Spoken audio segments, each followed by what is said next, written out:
Ezekiel 1. In my 13th year, in the 4th month, on the 5th day, while I was among the exiles by the Kebar River, the heavens were opened, and I saw visions of God. On the 5th of the month, it was the 5th year of the exile of King Jehoiakim. The word of the Lord came to Ezekiel the priest, the son of Buzi by the Kebar River, in the land of the Babylonians. There the hand of the Lord was on him. I looked, and I saw a windstorm coming out of the north, an immense cloud with flashing lightning, and surrounded by brilliant light. The center of the fire looked like glowing metal, and in the fire was what appeared to look like 4 living creatures. In appearance, their form was human, but each of them had 4 faces and 4 wings. Their legs were straight, their feet were like those of a calf, and gleamed like burnished bronze. Under their wings, on their 4 sides, they had human hands. All 4 of them had faces and wings, and the wings of one touched the wings of another. Each one went straight ahead. They did not turn as they moved. Their faces looked like this. Each of the 4 had the face of a human being, and on the right side each had the face of a lion, and on the left side each of an ox. Each also had the face of an eagle. Such were their faces. They each had 2 wings spreading out upward, each wing touching that of the creature on either side, and each had 2 other wings covering its body. Each one went straight ahead. Wherever the Spirit would go, they would go, without turning as they went. The appearance of the living creatures was like burning coals of fire, or like torches. Fire moved back and forth among the creatures. It was bright, and lightning flashed out of it. The creatures sped back and forth like flashes of lightning.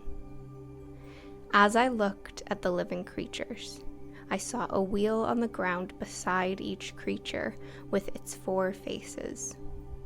This was the appearance and structure of the wheels. They sparkled like topaz, and all 4 looked alike. Each appeared to be made like a wheel intersecting a wheel. As they moved, they would go in any one of the 4 directions the creatures faced. The wheels did not change direction as the creatures went.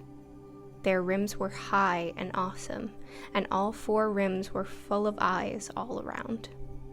When the living creatures moved, the wheels beside them moved. And when the living creatures rose from the ground, the wheels also rose. Wherever the Spirit would go, they would go, and the wheels would rise along with them, because the spirit of the living creatures was in the wheels. When the creatures moved, they also moved.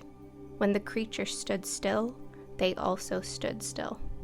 And when the creatures rose from the ground, the wheels also rose along with them, because the spirit of the living creatures was in the wheels. Spread out above the heads of the living creatures was what looked like something like a vault, sparkling like crystal and awesome. Under the vault, their wings were stretched out, one toward the other, and each had 2 wings covering its body. When the creatures moved, I heard the sound of their wings, like the roar of rushing waters, like the voice of the Almighty, like the tumult of an army. When they stood still, they lowered their wings. Then there came a voice from above the vault over their heads, as they stood with lowered wings. Above the vault over their heads was what looked like a throne of lapis lazuli, and high above on the throne was a figure like that of a man. I saw from what appeared to be his waist up, he looked like glowing metal, as if full of fire, and that from there down he looked like fire. Brilliant light surrounded him. like the appearance of a rainbow in the clouds on a rainy day. So was the radiance around him. This was the appearance of the likeness of the glory of the Lord. When I saw it, I fell face down, and I heard the voice of one speaking.